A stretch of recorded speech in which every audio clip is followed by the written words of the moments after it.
ভোটের বাকি আর মাত্র একদিন। গণতন্ত্রের মহোৎসবে নিজেদের প্রতিনিধি বেছে নিতে অধীর আগ্রহে অপেক্ষায় দেশবাসী। এর মধ্যে রাজধানী সহ দেশের বিভিন্ন জেলা নির্বাচন কার্যালয় থেকে কড়া নিরাপত্তা, ভোটের সামগ্রী পাঠানো হচ্ছে উপজেলা পর্যায়ে। ব্যালট বক্স, অমোছনীয় কালি, সিলমোহর সহ যাবতীয় নির্বাচনী কিট এখন গন্তব্যের পথে।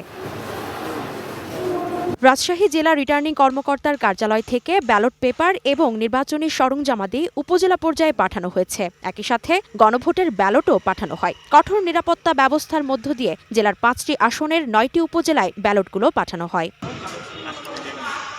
নওগাঁর ৬টি সংসদীয় আসনে মোট ৭৮২টি কেন্দ্রে ভোট গ্রহণ অনুষ্ঠিত হবে। এর মধ্যে ৩৬৪টি কেন্দ্রকে ঝুঁকিপূর্ণ হিসেবে চিহ্নিত করেছে জেলা পুলিশ। নেত্রকোনার দুর্গাপুরে উপজেলার ৬১টি ভোট কেন্দ্রের জন্য ব্যালট পেপার ও বক্সসহ নির্বাচনী সরঞ্জাম সহকারী রিটার্নিং কর্মকর্তার দপ্তরে পৌঁছে দেওয়া হয়েছে।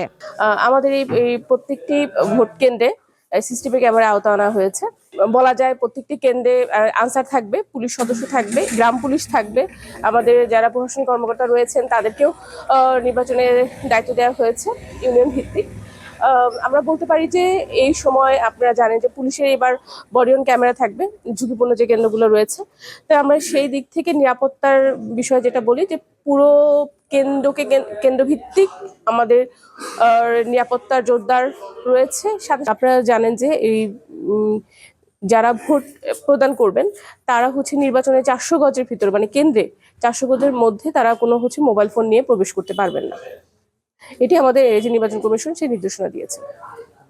১১ ফেব্রুয়ারির মধ্যেই দেশের সবকটি ভোট কেন্দ্রে নির্বাচনী সামগ্রী পৌঁছানোর লক্ষ্য নির্ধারণ করেছে কমিশন। এখন শুধু অপেক্ষা ৪২,০০০-এরও বেশি কেন্দ্রে ব্যালটের মাধ্যমে রায় দেবেন ১২ কোটিরও বেশি ভোটার। ইসমত আরা অনু, গ্রিন নিউজ ডেস্ক।